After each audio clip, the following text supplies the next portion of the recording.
Déjame hacerte una pregunta simple. ¿Qué pasaría si el objeto más poderoso mencionado en la Biblia todavía existe en algún lugar del mundo hoy? Éxodo 25:10 nos dice que Dios mismo dio instrucciones exactas para construir un cofre de oro, y la historia registra que cualquier error en seguir esas instrucciones resultaba en muerte instantánea. La mayoría de la gente asume que el Arca de la Alianza era simplemente un símbolo religioso. Pero los textos antiguos revelan algo mucho más complejo y peligroso. En esta historia avanzaremos en 3 pasos. Primero, descubriremos por qué la construcción del arca requería habilidades sobrenaturales y materiales imposibles de conseguir. Luego, exploraremos las reglas mortales que rodeaban su uso y transporte. Y finalmente, investigaremos las teorías sobre dónde podría estar escondida en este momento. Y una vez que entendamos esta primera capa, la verdadera historia comienza. La historia del arca comienza en la cima de una montaña envuelta en fuego y humo. Moisés permanece allí durante 40 días y 40 noches. No come, no bebe. Está solo en la presencia del Dios Todopoderoso. Y en ese encuentro recibe algo extraordinario. Dios no solo entrega mandamientos morales, no solo establece leyes para el pueblo, también proporciona planos arquitectónicos precisos para construir un objeto que contendrá su presencia física entre los humanos. Cada medida importa, cada material tiene significado, cada detalle técnico lleva consecuencias de vida o muerte. Las instrucciones que Moisés recibe no son sugerencias, son órdenes absolutas. El largo debe ser exactamente 2 codos y medio. El ancho debe ser 1 codo y medio. La altura debe ser 1 codo y medio. En medidas modernas, estamos hablando de aproximadamente 115 centímetros de largo, 70 centímetros de ancho y 70 centímetros de alto. ¿Por qué estas medidas específicas? Los estudiosos debaten esto todavía. Algunos sugieren que las proporciones crean resonancia acústica. Otros proponen que las dimensiones forman una relación matemática con el tabernáculo completo. Lo que sabemos con certeza es que desviarse incluso 1 centímetro de estas especificaciones trae consecuencias fatales. Pero las medidas son solo el comienzo. Dios especifica los materiales con igual precisión: madera de acacia para el núcleo, oro puro para el recubrimiento, no cualquier oro, oro refinado hasta su estado más puro, y no una capa de oro, 3 capas, una por dentro, una por fuera. Y los textos sugieren una capa intermedia también. Esta construcción de múltiples capas no es decorativa, sirve a un propósito técnico que los ingenieros modernos apenas comienzan a comprender. La parte superior del arca presenta un diseño aún más complejo. Se llama el propiciatorio. 2 querubines de oro batido se elevan desde los extremos. Sus alas se extienden hacia adelante. Las puntas de sus alas casi se tocan sobre el centro. Aquí, en este espacio entre las alas, es donde la presencia de Dios descansa. Aquí es donde la gloria visible del Todopoderoso se manifiesta. Y aquí es donde la muerte espera a cualquiera que se acerque sin la preparación adecuada. Ahora, considera el desafío que enfrenta Moisés cuando desciende de la montaña. Tiene planos para un objeto que nunca se ha construido antes. Requiere habilidades técnicas que superan cualquier cosa que su pueblo haya intentado. Los israelitas han sido esclavos durante 400 años. Han construido ladrillos y monumentos para Faraón, pero nunca han trabajado con este nivel de precisión. Nunca han manejado materiales tan preciosos. Nunca han seguido instrucciones donde un solo error significa muerte instantánea. ¿Cómo se construye algo así? ¿Quién tiene la habilidad para intentarlo siquiera?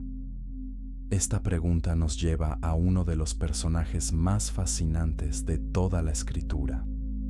Un hombre cuyo nombre la mayoría de los cristianos nunca aprenden. Un artesano que recibe un regalo sobrenatural para cumplir una tarea imposible. Su historia revela verdades profundas sobre cómo Dios equipa a las personas para su trabajo. Y una vez que entendemos quién era este hombre y qué le sucedió, comenzamos a ver el arca de una manera completamente nueva.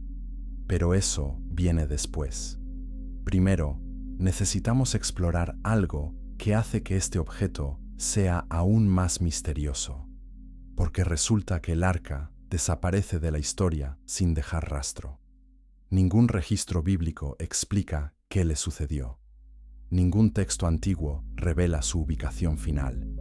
Y hasta el día de hoy, arqueólogos, historiadores y cazadores de tesoros buscan desesperadamente el artefacto más importante de la historia humana. ¿Fue destruida? ¿Fue escondida? ¿Todavía existe en algún lugar secreto, esperando ser descubierta?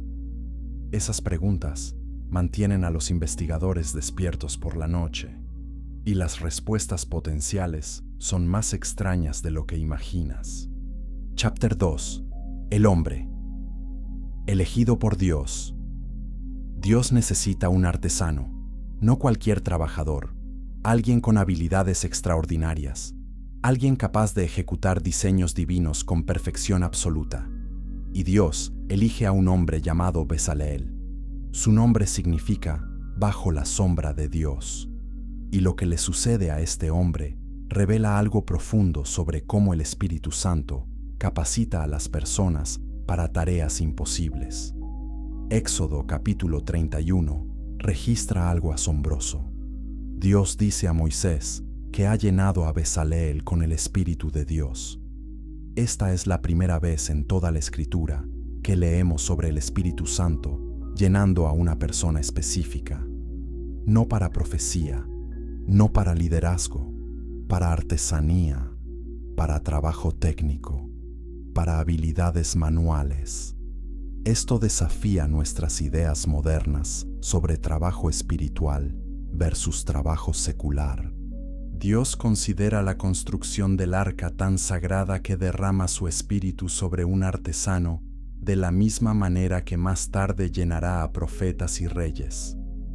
¿Qué habilidades recibe Bezaleel? Los textos las enumeran específicamente. Sabiduría para diseñar, inteligencia para comprender, conocimiento en todo tipo de artesanía, la capacidad de trabajar con oro, plata y bronce, la habilidad de cortar y engarzar piedras preciosas, la técnica de tallar madera y la capacidad de enseñar estas habilidades a otros. Esta no es educación ordinaria. No hay escuelas de artesanía entre los esclavos hebreos. No hay gremios de maestros constructores en el desierto. Bezaleel recibe conocimiento directamente del Espíritu de Dios. Piensa en lo que esto significa.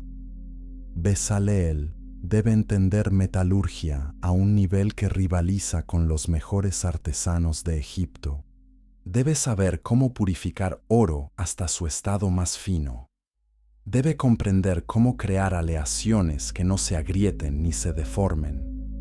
Debe dominar técnicas de fundición lo suficientemente precisas como para crear querubines de oro batido con detalles intrincados. Todo esto sin años de aprendizaje, sin prueba y error, sin fracasos para aprender, porque no hay margen para el fracaso. El primer intento debe ser perfecto o muere. Pero Bezaleel no trabaja solo. Dios también elige a Aholiab de la tribu de Dan para asistirlo. Y Dios pone sabiduría en los corazones de todos los artesanos hábiles para ayudar con el proyecto. Esto revela algo importante. El arca no es trabajo de un solo hombre.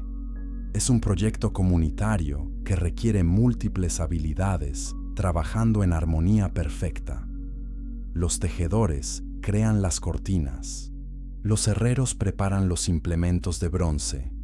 Los carpinteros dan forma a las varas de acacia. Cada persona contribuye con su don específico. Cada habilidad sirve al diseño divino. Ahora, considera el desafío psicológico que enfrenta Bezaleel.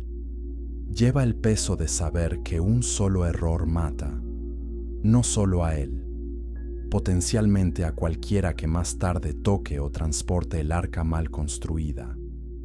Esta presión excede cualquier cosa que los artesanos modernos experimentan. Los constructores de hoy trabajan con planos, tienen inspectores, pueden corregir errores. Bezaleel no tiene ninguna de estas protecciones.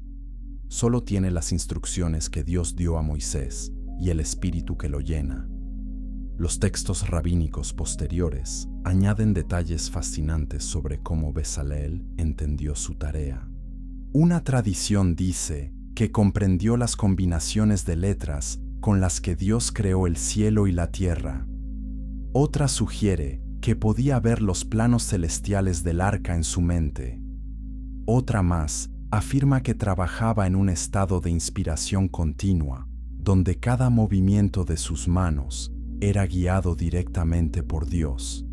Si estas tradiciones contienen verdad o son elaboraciones posteriores, no podemos saber con certeza, pero apuntan a una realidad importante.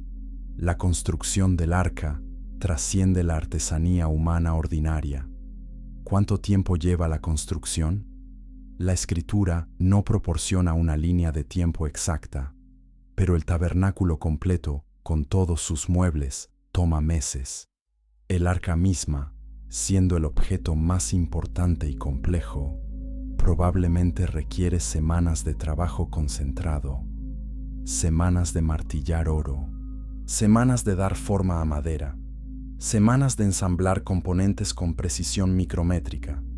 Y durante todo este tiempo, Bezaleel sabe que su vida depende de seguir cada instrucción perfectamente. ¿Qué siente cuando finalmente completa el arca? Alivio, temor, asombro. Los textos no registran sus emociones, pero podemos imaginar el momento cuando coloca el propiciatorio con sus querubines de oro sobre el cofre terminado, cuando da un paso atrás y ve el objeto completo por primera vez, cuando se da cuenta de que ha creado el trono terrenal de Dios, el lugar donde lo infinito encontrará lo finito, el punto de contacto entre el cielo y la tierra. Pero antes de que el arca pueda cumplir su propósito, necesita sus contenidos específicos, y antes de que pueda ser transportada, deben instalarse las varas. Y antes de que pueda entrar en el tabernáculo, cada detalle debe ser inspeccionado, porque viene algo después, algo que convierte este hermoso objeto en el artefacto más peligroso de la historia humana. La presencia de Dios descenderá sobre él, y cuando eso suceda, las reglas cambiarán para siempre. Chapter 3. Materiales del cielo. Los materiales importan. En el caso del arca, no solo importan, son absolutamente críticos. Cada sustancia elegida lleva significado simbólico y propósito funcional, y algunos de estos materiales son tan raros y costosos que su mera inclusión hace del arca uno de los objetos más valiosos jamás construidos. Comencemos con la madera. Dios especifica madera de acacia, no cedro del Líbano, que era la madera premium de construcción en el mundo antiguo, no roble ni pino, acacia específicamente. ¿Por qué? La acacia crece en regiones desérticas, es extremadamente dura y densa, resiste la descomposición mejor que casi cualquier otra madera, no se deforma fácilmente con los cambios de temperatura, y lo más importante, está disponible en el desierto del Sinaí, donde los israelitas acampan. Pero la elección de la acacia lleva significado más profundo también. Los árboles de acacia Tienen espinas largas y afiladas. Algunos estudiosos ven esto como un símbolo de maldición. El árbol maldito se transforma en el trono de Dios. La madera espinosa se convierte en el lugar donde se realiza la expiación. Este patrón de transformación de maldición en bendición corre a través de toda la Escritura y comienza aquí con la elección de la madera del arca. Luego viene el oro, no cualquier oro, oro puro. Los textos hebreos usan la palabra tahor, que significa purificado o refinado. Este oro debe pasar por fuego múltiples veces para eliminar todas las impurezas. El proceso de refinación en el mundo antiguo era laborioso y costoso. El oro se calentaba hasta que se derretía. Las impurezas flotaban hacia la superficie, se quitaban. El proceso se repetía una y otra vez hasta que el oro alcanzaba máxima pureza. ¿Cuánto oro requiere el arca? Los estudiosos estiman entre 30 y 50 kilogramos solo para el arca misma. Eso no incluye el propiciatorio o los querubines.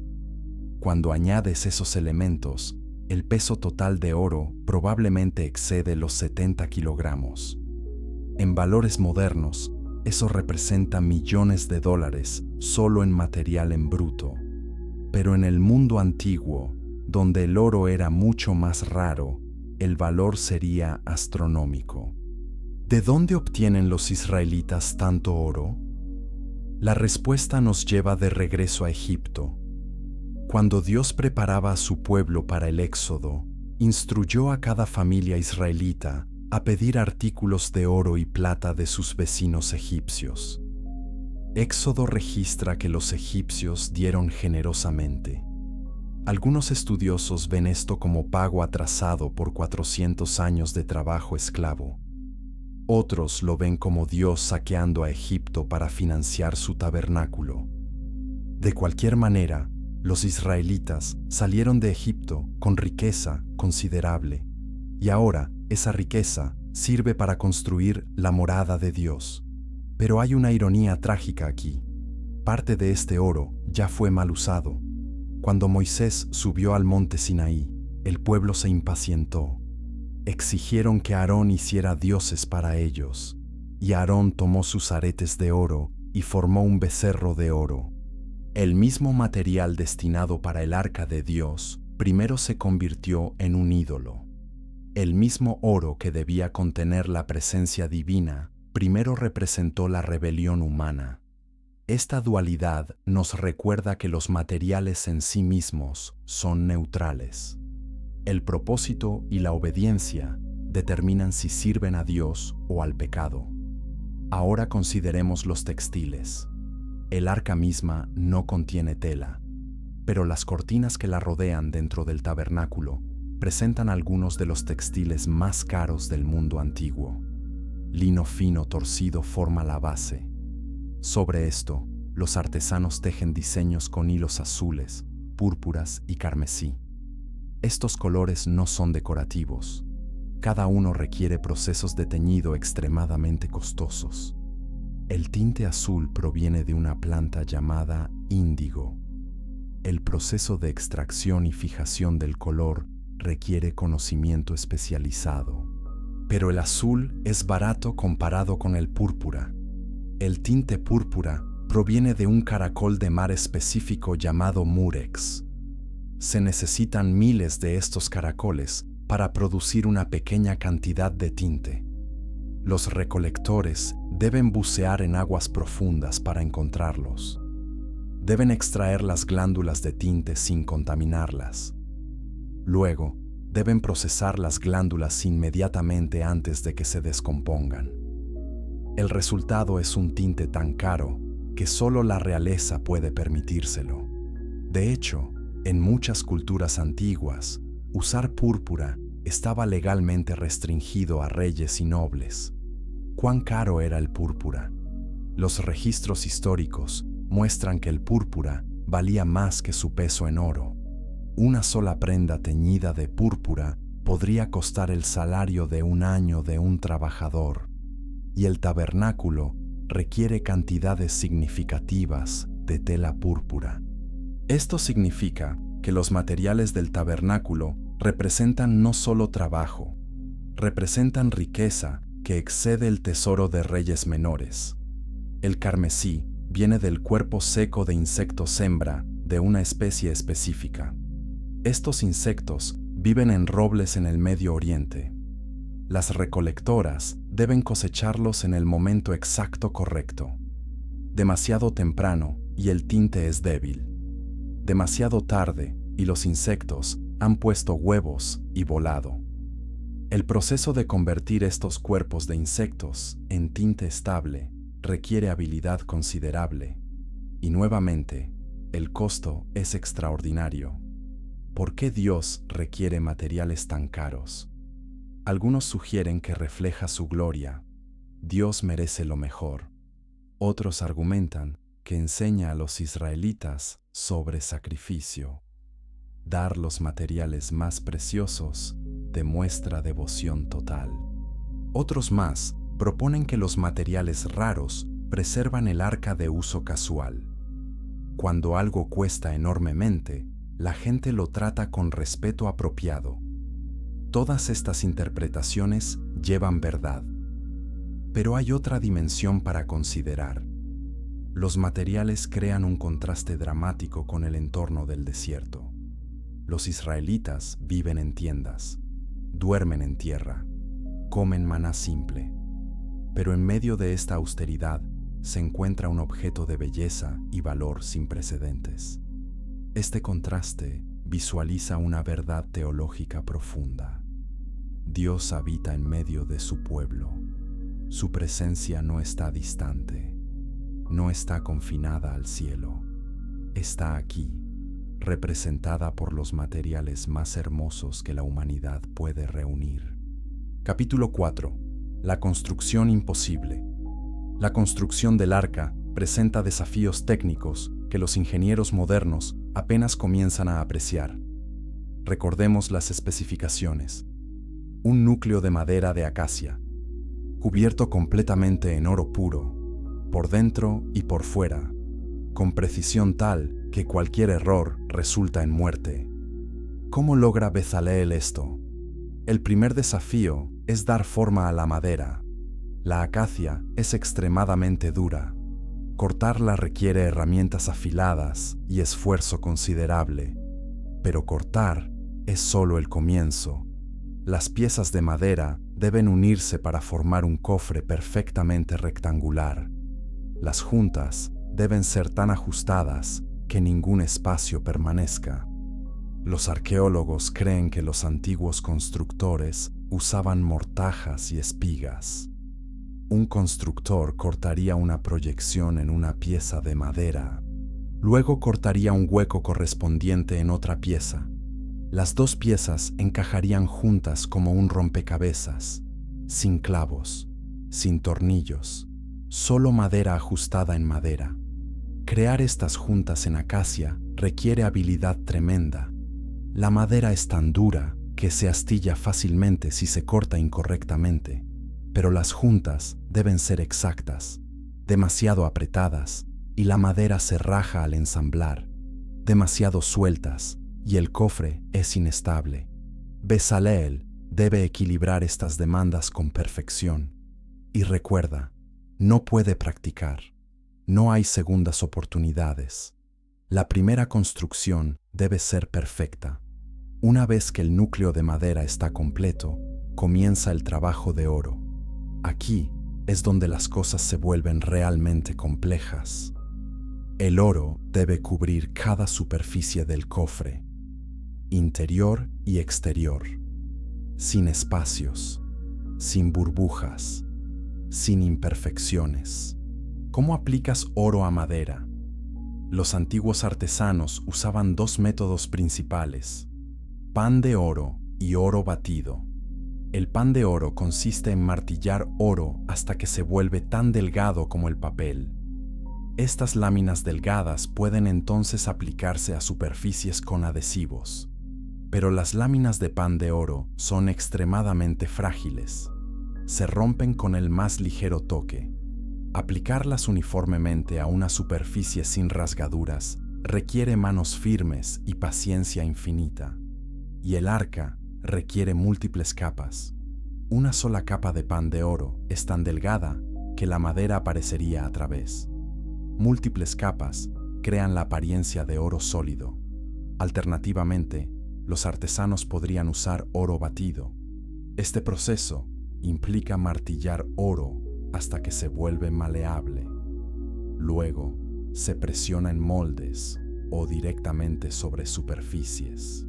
El oro batido es más grueso que el pan de oro. Crea una cobertura más duradera, pero requiere más material y más esfuerzo físico. Los herreros deben calentar el oro repetidamente. Deben martillarlo en ángulos específicos. Deben evitar crear líneas o marcas de martillo que arruinen la apariencia. El propiciatorio presenta desafíos aún mayores. Los querubines deben formarse de oro batido. No se ensamblan de piezas, no se funden en moldes, se martillan de lingotes sólidos de oro. Este proceso requiere semanas de trabajo cuidadoso. El artesano calienta el oro hasta que brilla. Luego lo martilla suavemente, dándole forma gradualmente. Demasiada fuerza y el oro se agrieta. Muy poca y mantiene su forma de lingote. El artesano debe visualizar la forma final mientras trabaja. Debe entender cómo el metal fluirá bajo cada golpe de martillo. Debe crear alas que parecen ligeras y plumas que parecen reales, todo de metal sólido. Y luego están las anillas y las varas. 4 anillas de oro deben fundirse y unirse al cofre, 2 en cada lado. Estas anillas deben ser lo suficientemente fuertes como para soportar el peso del arca cuando se transporta. Deben colocarse exactamente en los lugares correctos para que el arca cuelgue de manera equilibrada cuando se levanta. Las varas en sí son de madera de acacia cubierta de oro. Deben ser lo suficientemente largas como para que los portadores caminen cómodamente. Deben ser lo suficientemente fuertes como para no doblarse bajo el peso. Y una vez que se insertan en las anillas, nunca se retiran. Esta permanencia significa que deben construirse correctamente desde el principio. Ahora considera los aspectos técnicos que los textos antiguos no explican, pero que los ingenieros modernos reconocen. El arca con sus capas de oro y madera crea lo que los físicos llaman un capacitor. Un capacitor almacena energía eléctrica. Consiste en materiales conductores separados por un aislante. El oro conduce electricidad. La madera actúa como aislante. Las capas alternas de oro y madera podrían, en teoría, acumular carga eléctrica significativa. ¿Acumulaba el arca energía eléctrica? Los estudiosos debaten esto. Algunos lo ven como explicación de por qué tocar el arca mata. Una descarga eléctrica a través del corazón causa muerte instantánea. Los querubines con sus alas extendidas podrían funcionar como puntos de descarga, similar a los pararrayos. El espacio entre sus alas, donde la presencia de Dios descansa, aún podría ser el punto de carga máxima. Otros estudiosos rechazan esta teoría. Señalan que la Biblia describe la muerte de tocar el arca como juicio divino, no accidente eléctrico. Argumentan que buscar explicaciones físicas reduce lo sobrenatural a lo natural. Dios mata a aquellos que tocan el arca porque violan sus mandamientos, no porque reciban una descarga. Ambas perspectivas llevan mérito. Dios ciertamente puede usar medios físicos para ejecutar juicio espiritual. El diseño del arca podría servir propósitos tanto simbólicos como funcionales. Tal vez la estructura del capacitor crea una señal física del peligro espiritual. Tal vez los efectos eléctricos refuerzan las lecciones sobre santidad. O tal vez estamos leyendo demasiado tecnología moderna en un texto antiguo. La verdad es que no podemos saber con certeza. Pero la pregunta misma revela cuán sofisticado es el diseño del arca. Chapter 5. El interior sagrado. El arca existe para contener 3 objetos específicos. Cada uno lleva significado profundo. Cada uno representa un aspecto de la relación de Dios con Israel. Y juntos cuentan la historia de redención de una manera que las palabras solas no pueden. El primer objeto son las tablas de piedra. Dios mismo escribe los 10 mandamientos en estas tablas con su propio dedo. Esto no es metáfora. Los textos afirman enfáticamente que Dios, no Moisés, crea la escritura. El acto de Dios escribiendo en piedra señala permanencia. Los mandamientos no cambian, no evolucionan con la cultura, no se adaptan a las preferencias humanas. Son eternos como la piedra en la que están inscritos. Pero hay un detalle que a menudo se pasa por alto. Estas son las segundas tablas. Moisés rompió las primeras en ira cuando vio al pueblo adorando el becerro de oro. Dios entonces instruyó a Moisés a cortar nuevas tablas de piedra. Esta vez, Moisés preparó la piedra, pero Dios nuevamente escribió las palabras. ¿Qué sucedió con los fragmentos de las primeras tablas? Algunas tradiciones judías dicen que también se colocaron en el arca. Los mandamientos rotos yacían junto a los mandamientos intactos. Esto serviría como un recordatorio permanente de la rebelión de Israel y el perdón de Dios. Las tablas representan la palabra de Dios. Demuestran que Dios se comunica claramente con la humanidad. No deja a las personas adivinando lo que requiere. Da instrucciones explícitas. Y estas instrucciones se preservan en el lugar más sagrado de Israel. Cuando el sumo sacerdote entra en el lugar santísimo una vez al año, está literalmente parado ante la palabra escrita de Dios. El segundo objeto es la vara de Aarón.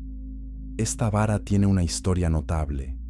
Cuando Coré y otros líderes desafiaron la autoridad de Moisés y Aarón, Dios ideó una prueba. Cada tribu presentó una vara con el nombre de su líder escrito en ella. Las varas se colocaron ante el arca durante la noche. A la mañana siguiente, la vara de Aarón había brotado. No solo brotó, floreció, produjo almendras. Una vara muerta de madera seca cobró vida y dio fruto en una sola noche. Esto demostró de manera irrefutable que Dios había elegido a Aarón y sus descendientes como sacerdotes. Dios ordenó que esta vara se preservara en el arca como testimonio permanente. Representa autoridad. Muestra que el sacerdocio no viene por elección humana, no viene por herencia natural, viene por designación divina.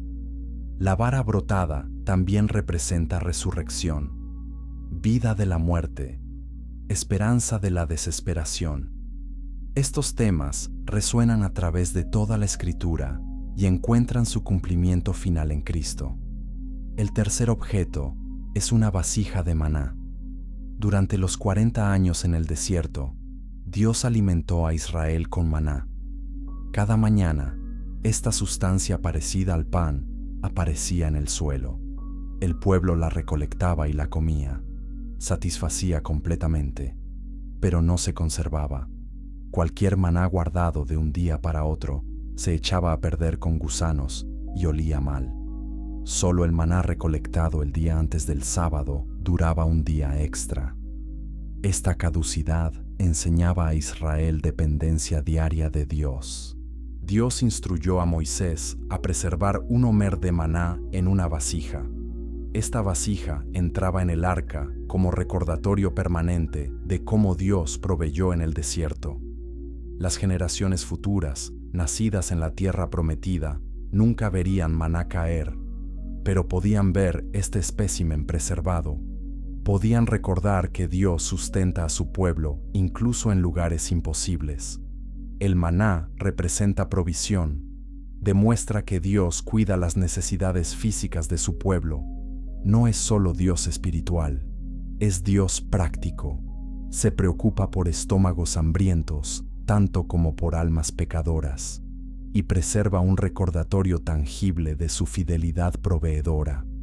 Estos tres objetos juntos cuentan la historia completa de la relación de Dios con Israel. La palabra de Dios guía, la autoridad de Dios gobierna, la provisión de Dios sustenta, ley, sacerdocio y gracia diaria. Mandamientos, mediadores y maná. Cada elemento esencial, cada uno preservado en el objeto más sagrado de Israel. Pero aquí hay algo intrigante. Hebreos capítulo 9 menciona el arca y sus contenidos, pero añade un cuarto objeto. Dice que el arca contenía la vasija de oro con maná, la vara de Aarón que reverdeció, las tablas del pacto, y por encima de ella los querubines. Espera, esos son solo tres objetos. El cuarto elemento mencionado es incienso de oro. Algunos manuscritos dicen que había un altar de incienso de oro en el lugar santísimo con el arca. Otros textos colocan el altar de incienso fuera del velo. Esta discrepancia confunde a los estudiosos. Tal vez objetos adicionales se añadieron al arca más tarde. Tal vez el autor de Hebreos se refiere al entorno del arca en lugar de solo sus contenidos. O tal vez hay tradiciones sobre los contenidos del arca que los textos bíblicos no registran completamente. Estas preguntas nos recuerdan que incluso con documentación extensa, el arca retiene misterios. Lo que sabemos con certeza es que el arca funciona como un cofre del tiempo. Preserva objetos físicos que podrían perderse fácilmente.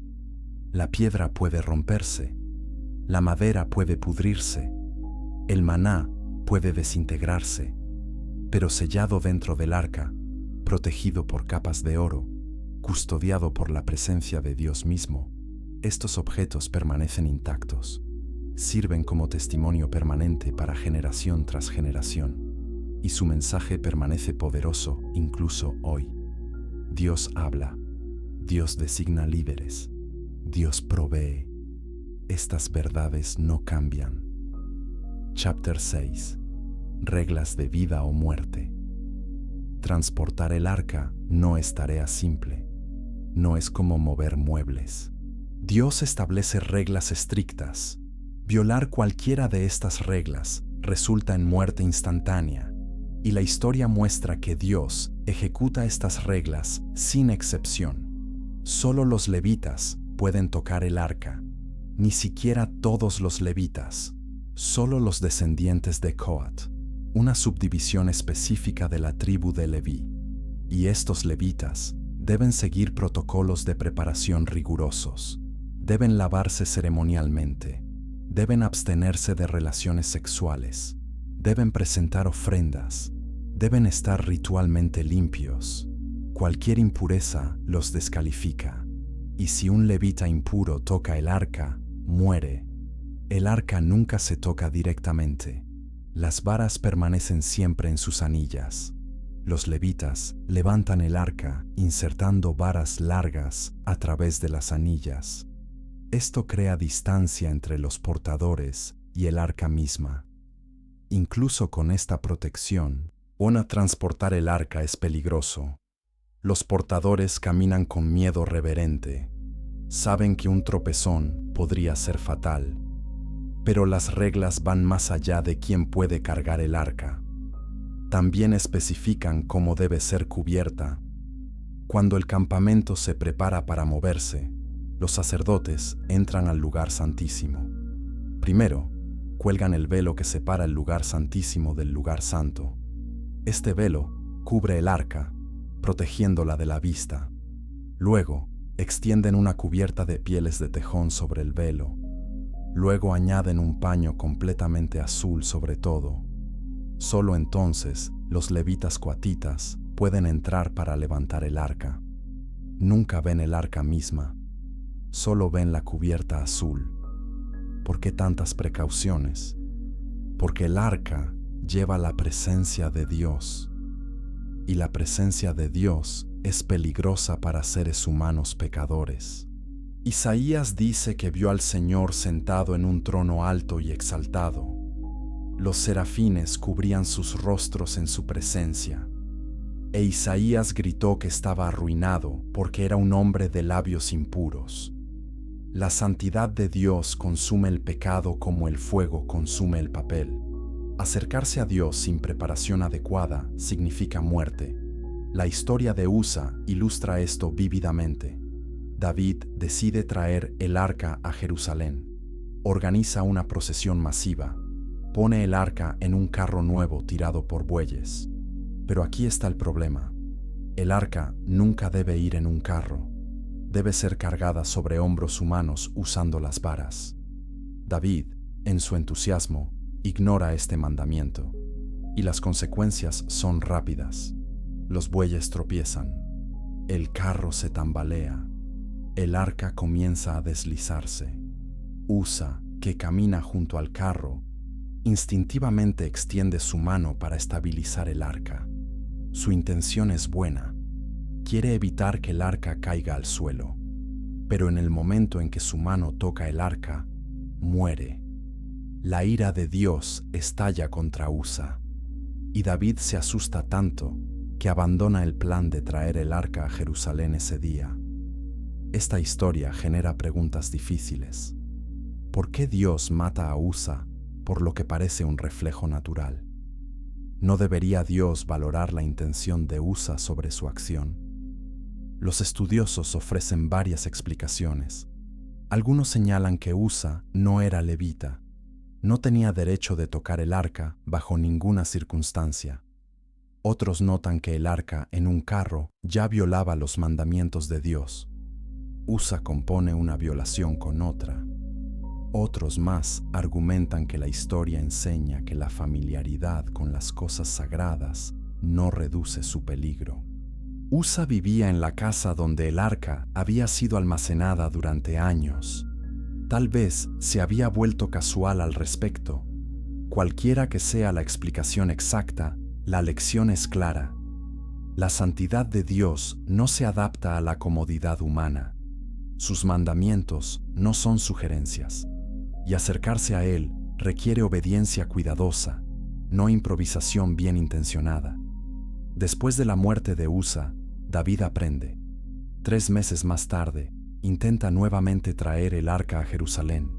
Esta vez, lo hace correctamente. Los levitas la cargan sobre sus hombros, siguen todos los protocolos, y el arca llega a Jerusalén de manera segura. David baila ante el arca con toda su fuerza, sacrifica animales cada 6 pasos, celebra con música y alegría, pero nunca deja de tratar el arca con reverencia apropiada. Las reglas que rodean el arca nos enseñan verdades profundas sobre la naturaleza de Dios. Primero, Dios es santo. Su santidad no es solo pureza moral, es otredad completa. Él existe en una categoría completamente separada de su creación. Segundo, el pecado humano crea peligro real en la presencia de Dios. No podemos acercarnos casualmente. Tercero, Dios mismo proporciona los medios para el acercamiento seguro.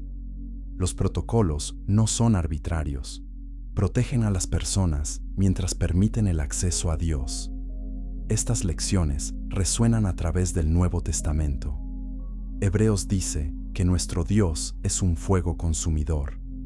Primera de Pedro nos dice que somos santos porque Dios es santo. Y múltiples pasajes explican que accedemos a Dios solo a través del sacrificio de Cristo. El arca prefigura estas realidades.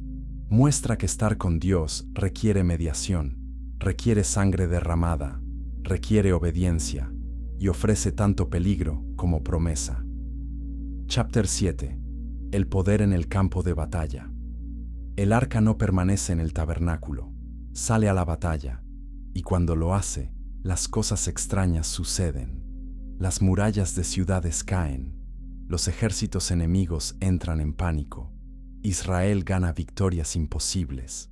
Pero hay una condición. El arca solo funciona como arma cuando Israel es obediente. Cuando Israel peca, el arca se vuelve inútil. De hecho, se vuelve peligroso para el propio Israel. La primera gran victoria militar del arca sucede en Jericó. Josué y los israelitas acaban de cruzar el río Jordán. Ahora enfrentan su primer gran obstáculo en la tierra prometida. Jericó tiene muros masivos. Las defensas de la ciudad parecen impenetrables. Ningún ejército de la época tiene equipo de asedio capaz de romper tales fortificaciones. Y los israelitas no son ejército regular. Son exesclavos con experiencia de combate limitada. Dios da instrucciones extrañas. Los israelitas deben marchar alrededor de la ciudad una vez al día durante 6 días. Los sacerdotes deben llevar el arca. 7 sacerdotes deben caminar delante del arca tocando cuernos de carnero. Nadie debe hablar. Solo el sonido de los cuernos rompe el silencio. En el 7º día, deben marchar alrededor de la ciudad 7 veces.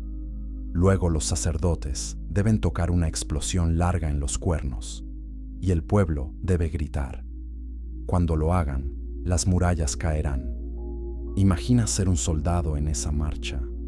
Caminas alrededor de una ciudad fortificada. Los defensores se ríen de ti desde las murallas. Te sientes ridículo.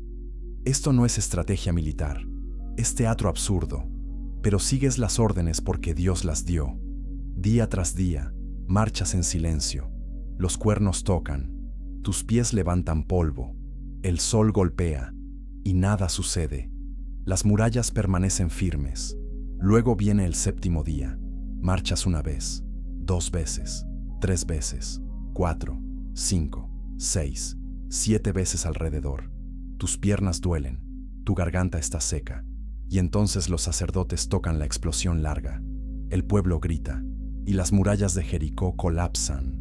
No se agrietan, no se desmoronan gradualmente, se derrumban instantáneamente. Los arqueólogos que han excavado Jericó dicen que los muros cayeron hacia afuera, creando rampas que los atacantes podían escalar fácilmente. Esto es contrario a la física normal. Los muros atacados caen hacia adentro. Estos cayeron hacia afuera, o como si una fuerza interna los empujara. ¿Qué causó el colapso? Los escépticos sugieren terremotos. Tal vez Dios cronometró un terremoto natural con precisión perfecta. Los creyentes señalan un milagro directo. Dios simplemente habló y las murallas obedecieron. Algunos teóricos proponen que el arca emitió una frecuencia que resonó con la estructura de los muros, causando fallo estructural. Independientemente del mecanismo, el resultado es claro. Israel gana una victoria imposible, y el arca está en el centro de todo. Pero la historia más dramática del arca en batalla viene más tarde. Los filisteos atacan a Israel. Los israelitas salen a encontrarlos. La primera batalla va mal. Israel pierde 4,000 hombres. Los ancianos se reúnen y preguntan por qué Dios permitió la derrota. Alguien sugiere traer el arca del tabernáculo. Si el arca está con ellos, razonan, Dios debe estar con ellos. Y si Dios está con ellos, deben ganar. El arca llega al campamento. Los soldados israelitas gritan tan fuerte que la tierra tiembla. Los filisteos oyen el grito. Preguntan qué significa. Alguien les dice que el arca del Dios de Israel ha llegado al campamento. Los filisteos se aterrorizan. Saben las historias. Saben lo que este Dios hizo a Egipto. Dicen unos a otros que teman porque los dioses que golpearon a Egipto con plagas ahora están en el campamento enemigo. Pero entonces sucede algo sorprendente. Los oficiales filisteos reúnen a sus tropas. Les dicen que luchen duro o se convertirán en esclavos de los hebreos así como los hebreos fueron esclavos de ellos. Los filisteos se fortalecen, luchan con desesperación y derrotan completamente a Israel. 30,000 soldados israelitas mueren y los filisteos capturan el arca. Esta derrota impacta a Israel en su núcleo. El arca ha sido capturada. ¿Cómo es posible? Cuando las noticias llegan a Silo, donde está el tabernáculo, el sumo sacerdote Elí cae de su silla, se rompe el cuello y muere. Su nuera entra en labor de parto del shock. Da a luz a un hijo, pero muere en el parto. Con su último aliento, nombra al niño Icabod, que significa la gloria ha partido. Dice que la gloria ha partido de Israel, porque el arca de Dios ha sido capturada. ¿Por qué falló el arca? Porque Israel era desobediente. Los hijos de Elí, que eran sacerdotes, eran corruptos, robaban ofrendas, dormían con mujeres en la entrada del tabernáculo. Elí sabía, pero no los detuvo. El pecado había corrompido el liderazgo espiritual de Israel. Y Dios no protegerá a un pueblo rebelde solo porque poseen un objeto sagrado. El arca solo funciona dentro de una relación de obediencia con Dios. Pero la historia no termina con la captura. Los filisteos pronto aprenden que capturar el arca no es ventaja, es maldición. Pero esa historia revela nuevas dimensiones del poder del arca, y viene después. Chapter 8. El día más peligroso del año. Un día cada año, una persona entra en el lugar santísimo, solo el sumo sacerdote, solo en el día de expiación, e incluso con toda la preparación, podría no salir vivo. Este día representa el momento más peligroso y sagrado del calendario israelita, y el arca está en el centro absoluto del ritual. Los preparativos comienzan días antes. El sumo sacerdote se separa de su familia, se muda a habitaciones especiales en el área del templo. Durante 7 días, practica cada movimiento del ritual venidero. Otros sacerdotes observan, corrigen cualquier error, porque en el día real los errores matan. No hay ensayos, no hay segundas oportunidades. O hace todo perfectamente, o muere ante el arca. El sumo sacerdote debe bañarse ceremonialmente múltiples veces. Debe ponerse ropa específica, no sus vestiduras elaboradas normales con oro y piedras preciosas. Vestiduras de lino simple blanco. Esto simboliza pureza y humildad. Él entra ante Dios no como figura magnífica, sino como suplicante humilde. Debe sacrificar un toro por sus propios pecados. Toma la sangre del toro en una vasija. Luego toma un incensario lleno de carbones ardientes del altar. Toma 2 puñados de incienso finamente molido y se acerca al velo que separa el lugar santo del lugar santísimo. Este es el momento de máximo peligro. Algunos textos sugieren que se ataba una cuerda alrededor del tobillo del sumo sacerdote. Si moría dentro del lugar santísimo, los otros sacerdotes podían sacar su cuerpo sin entrar. Otros estudiosos rechazan esto como leyenda.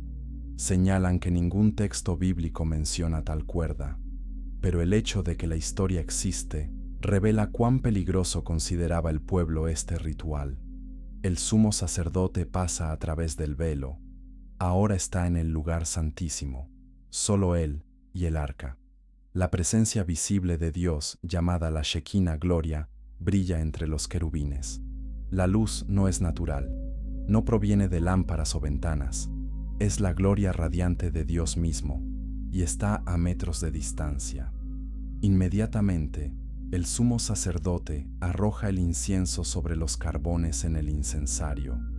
El humo fragante se eleva. Este humo es crítico.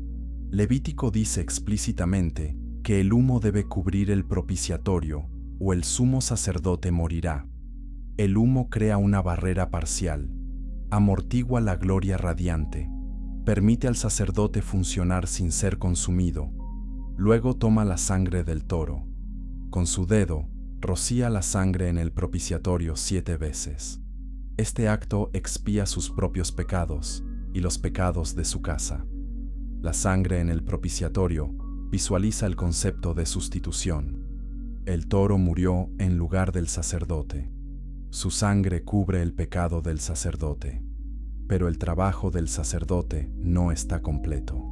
Debe salir, sacrificar un macho cabrío por los pecados de todo el pueblo y regresar al lugar santísimo con esa sangre. Nuevamente rocía sangre en el propiciatorio 7 veces. Este acto expía los pecados de toda la nación. Por un año, los pecados están cubiertos. La relación entre Dios e Israel se restaura. El pueblo puede continuar. El simbolismo aquí es profundo. El propiciatorio es donde Dios se encuentra con la humanidad. Pero el encuentro solo sucede a través de sangre. Sin derramamiento de sangre, no hay perdón. La sangre no es mágica. Representa vida dada en lugar de vida perdida. Representa muerte que satisface la justicia para que el pecador pueda vivir. Hebreos capítulo 9 explica que todo este sistema era sombra de la realidad que viene. Cristo es el sumo sacerdote perfecto. Entra no en un santuario hecho por manos humanas, sino en el cielo mismo. Ofrece no la sangre de animales, sino su propia sangre, y lo hace no anualmente, sino una vez para siempre. Su sacrificio logra lo que los sacrificios del Antiguo Testamento solo podían simbolizar: perdón completo, expiación permanente, acceso directo a Dios. Pero en el contexto del Antiguo Testamento, el día de expiación ofrece la bendición máxima. El sumo sacerdote emerge del lugar santísimo vivo. Esto significa que Dios ha aceptado el sacrificio. Los pecados están cubiertos. La relación se mantiene. El pueblo puede respirar aliviado. Por otro año, permanecen como el pueblo de Dios. El arca hace posible este ritual. Proporciona el lugar específico donde se aplica la sangre. Representa el trono de Dios en la tierra, y su diseño mismo comunica verdades teológicas.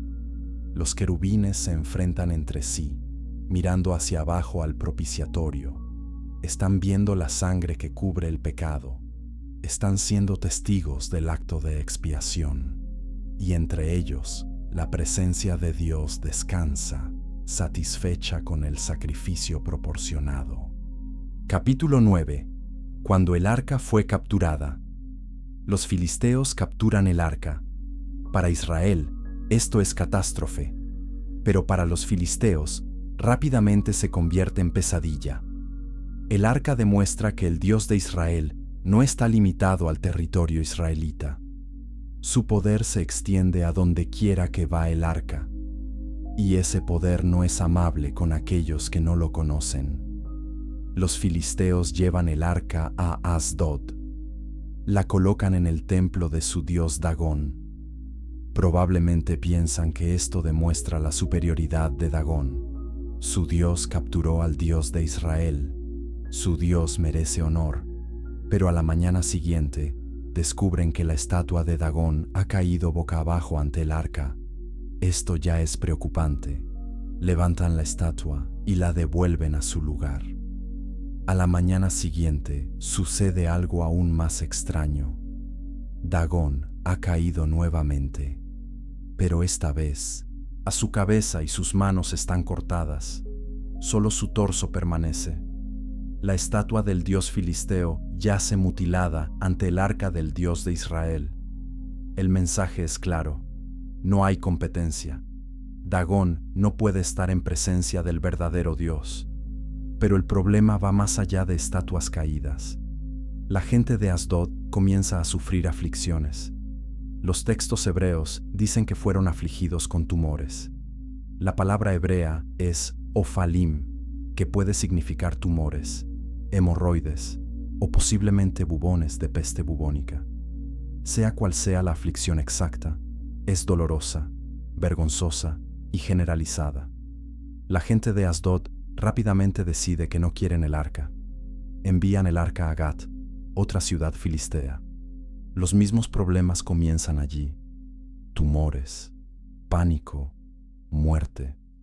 Los habitantes de Gat envían el arca a Ecrón. Pero cuando el arca llega a Ecrón, la gente grita en protesta: no quieren esta cosa maldita en su ciudad. Ya han oído lo que hizo a Asdod y Gat. Suplican que el arca sea devuelta a Israel. Los líderes filisteos convocan a sus sacerdotes y adivinos. Preguntan qué deben hacer. Los sacerdotes aconsejan enviar el arca de regreso, pero no vacía. Deben enviar una ofrenda de culpa. Esta ofrenda debe consistir en 5 tumores de oro y 5 ratones de oro. ¿Por qué ratones? Algunos estudiosos sugieren que los ratones portaban peste, conectando los tumores con enfermedad transmitida por roedores. Las réplicas de oro sirven como confesión. Los filisteos reconocen que sus aflicciones vienen del Dios de Israel. Pero los sacerdotes filisteos añaden un detalle intrigante. Dicen que no deben endurecer sus corazones como los egipcios y Faraón. Esto revela que las historias del Éxodo viajaron ampliamente. Los filisteos conocen cómo Dios golpeó a Egipto. Saben que resistir al Dios de Israel solo empeora las cosas. Aconsejan entregar rápidamente. Preparan el regreso del arca cuidadosamente. Construyen un carro nuevo. Atan 2 vacas que tienen becerros al carro. Los becerros se quedan atrás. Esto crea una prueba. Normalmente, las vacas madre volverían a sus becerros. Si las vacas ignoran a sus becerros y tiran el carro directamente hacia territorio israelita, entonces los filisteos sabrán que el Dios de Israel causó sus problemas. Si las vacas vagan sin rumbo o regresan a sus becerros, entonces las aflicciones fueron coincidencia. Colocan el arca en el carro junto con un cofre que contiene los tumores de oro y los ratones de oro. Liberan las vacas sin conductor. Y las vacas caminan directamente por el camino hacia Bet-Semes, una ciudad israelita. No se desvían a derecha o izquierda. Los líderes filisteos siguen a distancia, observando. Cuando las vacas entran en territorio israelita, los filisteos regresan a casa convencidos. El Dios de Israel es real y es poderoso. Los israelitas de Bet-Semes están cosechando trigo cuando ven el carro. Se regocijan enormemente. El arca ha regresado. Cortan el carro en leña. Sacrifican las vacas como ofrenda quemada.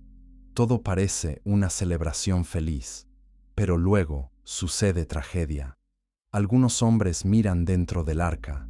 El texto hebreo es algo oscuro aquí, pero parece que trataron al arca casualmente, tal vez por curiosidad, tal vez querían ver los objetos sagrados dentro. Sea cual sea su motivación, violan el mandamiento de no mirar el arca, y Dios los golpea. 70 hombres mueren. El texto dice que el pueblo hace gran lamentación, porque el Señor había herido al pueblo con gran matanza. Esto crea un dilema. El arca ha regresado, pero es tan peligrosa para Israel como lo fue para los filisteos. La gente de Bet-Semes envía mensajeros a las ciudades vecinas. Preguntan quién llevará el arca. Nadie quiere correr el riesgo. Finalmente, el arca va a Kiriat Jearim. Un hombre llamado Abinadab acepta albergarla. Su hijo Eleazar es consagrado para cuidar el arca, y allí permanece durante 20 años. Esta historia revela verdades importantes. El arca no es amuleto de buena suerte. No protege automáticamente a aquellos que la poseen. Solo funciona dentro de relación apropiada con Dios. Los filisteos no tenían tal relación, así que el arca los afligió. Los israelitas en Bet-Semes trataron el arca irrespetuosamente, así que también fueron afligidos. El poder del arca proviene de la presencia de Dios, y la presencia de Dios demanda santidad. Capítulo 10. La desaparición sin rastro. En algún momento de la historia, el arca desaparece. Los textos bíblicos no registran su destrucción, no describen su ocultación, no explican su destino final. Un momento está en el templo, al siguiente se ha ido. Y esta desaparición crea uno de los misterios más grandes de la arqueología y la historia bíblica. La última mención clara del arca en la Escritura viene durante el reinado de Josías. Este rey descubre el libro de la ley abandonado en el templo. Cuando se lee el libro, Josías se da cuenta de cuán lejos Israel se ha desviado de los mandamientos de Dios. Instituye reformas masivas, destruye altares idólatras, elimina sacerdotes paganos y le dice a los levitas que devuelvan el arca al templo. Esta declaración sugiere que el arca había sido removida del templo en algún momento, posiblemente para protegerla durante el reinado de reyes malvados anteriores. Pero después de Josías, el silencio. Los libros de Crónicas mencionan el arca históricamente, pero no describen su presencia en el templo restaurado después del exilio. Jeremías profetiza que vendrá un tiempo cuando la gente ya no dirá el arca del pacto del Señor. No vendrá a la mente, no será recordada, no será echada de menos. Esta profecía sugiere que el arca desaparecerá y no será restaurada. Entonces, ¿qué le sucedió? Los estudiosos proponen 3 teorías principales. Cada una tiene evidencia, cada una tiene defensores, y ninguna puede probarse concluyentemente. La primera teoría es destrucción. Cuando los babilonios saquearon Jerusalén en 586 a.C., destruyeron el templo completamente. Quemaron los edificios, rompieron los muros, se llevaron todo el oro y plata que pudieron encontrar. Los registros bíblicos enumeran objetos del templo que los babilonios se llevaron. El arca no está en esa lista. Esto podría significar que la destruyeron. Tal vez la derritieron por su oro. Tal vez la rompieron por malicia. La ausencia de mención podría indicar que no valía la pena registrar porque fue completamente destruida. Esta teoría tiene lógica. Los babilonios no tenían respeto por el Dios de Israel.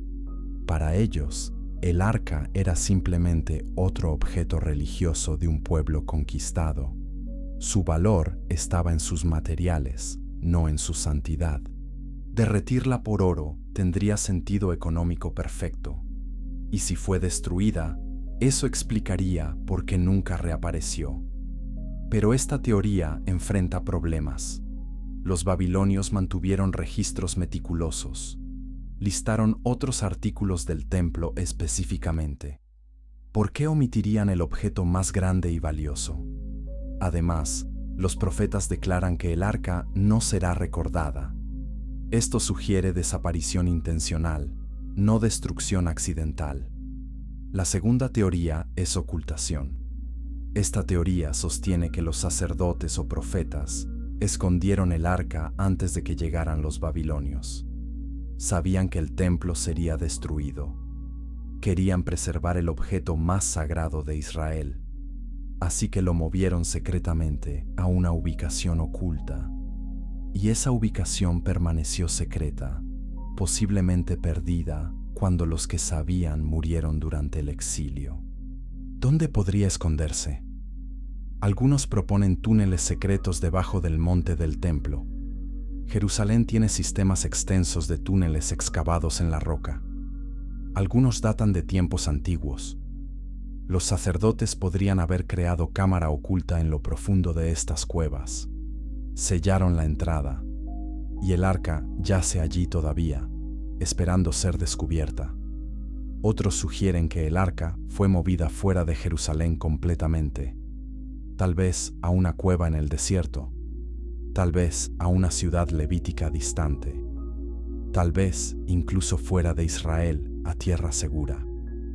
Los rollos del Mar Muerto mencionan un rollo de cobre que lista tesoros del templo escondidos en varias ubicaciones. Algunos cazadores de tesoros creen que el arca está incluida en esta lista. La teoría de ocultación tiene atractivo. Preserva la santidad del arca mientras explica su ausencia y crea posibilidad de descubrimiento futuro. Arqueólogos y aventureros han buscado el arca escondida durante décadas, hasta ahora sin éxito, pero la búsqueda continúa. Chapter 1. ¿Dónde está hoy? La tercera teoría sobre el destino del arca es la más extraña y la más difícil de verificar. Esta teoría sostiene que el arca fue removida de Jerusalén antes del exilio babilónico, no por sacerdotes israelitas, por visitantes de un reino distante, y ahora descansa en ese reino, custodiada celosamente como su mayor tesoro religioso. Ese reino es Etiopía. La tradición etíope afirma que el Arca de la Alianza reside en la iglesia de Nuestra Señora María de Sión, en la ciudad de Aksum. Solo un guardián específico puede verla. Este guardián es monje que dedica toda su vida a vigilar el arca. Vive en un edificio pequeño junto a la iglesia. Nunca lo deja. Cuando muere, otro monje toma su lugar. Los extraños no pueden entrar. No se permiten fotografías. La reclamación no puede ser verificada. ¿Cómo llegó el arca a Etiopía? El Kebra Nagast, un texto etíope, cuenta la historia. La reina de Saba visitó al rey Salomón en Jerusalén. Tuvieron un hijo llamado Menelik. Cuando Menelik creció, viajó a Jerusalén para conocer a su padre.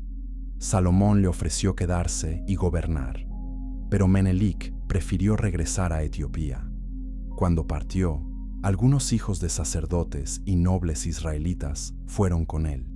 Y estos jóvenes, sin que Menelik lo supiera inicialmente, robaron el arca y la trajeron a Etiopía. Cuando Salomón descubrió el robo, inicialmente planeó perseguirlos. Pero entonces recibió un sueño o visión indicando que Dios permitía que el arca fuera a Etiopía.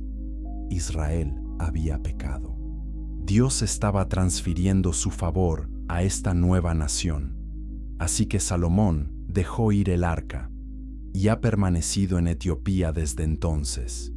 Los escépticos señalan problemas obvios con esta historia. Ocurre durante el reinado de Salomón, siglos antes del exilio babilónico. Pero los relatos bíblicos mencionan claramente el arca en el templo mucho después de Salomón. Los defensores responden que lo que permaneció en Jerusalén era réplica. El arca real ya estaba en Etiopía. ¿Hay alguna evidencia que apoye la reclamación etíope? No evidencia concluyente, pero hay detalles intrigantes. Etiopía tiene tradición cristiana larga que incorpora elementos judíos fuertes. La Iglesia Ortodoxa etíope practica costumbres que se asemejan a rituales del Antiguo Testamento. Cada iglesia etíope contiene réplica del arca llamada Tabot, y los etíopes muestran devoción a estas réplicas, similar a como Israel veneraba el arca original. En 2009, el patriarca de la Iglesia Ortodoxa etíope anunció que revelaría el arca al mundo. Los medios se emocionaron, pero la revelación nunca sucedió. El patriarca hizo declaraciones vagas sobre la importancia del arca, pero no produjo evidencia física. Esto llevó a acusaciones de engaño. Los defensores argumentan que el guardián se negó a permitir que se mostrara el arca, anulando la promesa del patriarca. Entonces, ¿está el arca en Etiopía? Imposible decir sin acceso. La iglesia etíope no permitirá inspección externa. Dicen que hacerlo violaría siglos de tradición sagrada. Escépticos dicen que esto demuestra que no tienen nada que mostrar. Creyentes dicen que esto demuestra que la santidad del arca permanece intacta. Una cuarta posibilidad debe mencionarse. Tal vez el arca nunca será encontrada porque Dios no quiere que sea encontrada. Jeremías profetizó que vendrá tiempo cuando el arca no será recordada ni echada de menos. El libro de Hebreos explica que todo el sistema del tabernáculo era sombra de realidad mejor que viene. Cristo cumple lo que el arca simbolizaba. Su sangre proporciona expiación mejor que la sangre de animales. Su presencia entre creyentes excede la gloria limitada sobre el arca. Desde esta perspectiva, buscar el arca físico pierde el punto. El arca cumplió su propósito. Enseñó a Israel sobre santidad, visualizó expiación, representó la presencia de Dios. Pero ahora Cristo cumple todas esas funciones más completamente. El arca era profesor temporal. Ahora que la realidad ha llegado, el símbolo puede retirarse. Aún así, el misterio fascina. Cazadores de tesoros continúan buscando. Arqueólogos analizan textos antiguos buscando pistas. Gobiernos ocasionalmente investigan reclamaciones de descubrimiento. Y cada pocos años, alguien nuevo anuncia que ha encontrado el arca. Hasta ahora, cada reclamación ha resultado no comprobada o fraudulenta. Tal vez algún día alguien descubrirá el arca. Tal vez yace en túnel sellado debajo de Jerusalén. Tal vez está en cueva del desierto. Tal vez realmente está en Etiopía. O tal vez fue destruida hace mucho tiempo, su oro fundido y perdido para la historia. No podemos saber con certeza. Y tal vez esa incertidumbre es apropiada. El arca siempre fue sobre misterio, sobre lo invisible haciéndose visible, sobre lo infinito tocando lo finito. Y ese misterio continúa, invitándonos a contemplar verdades que trascienden objetos físicos.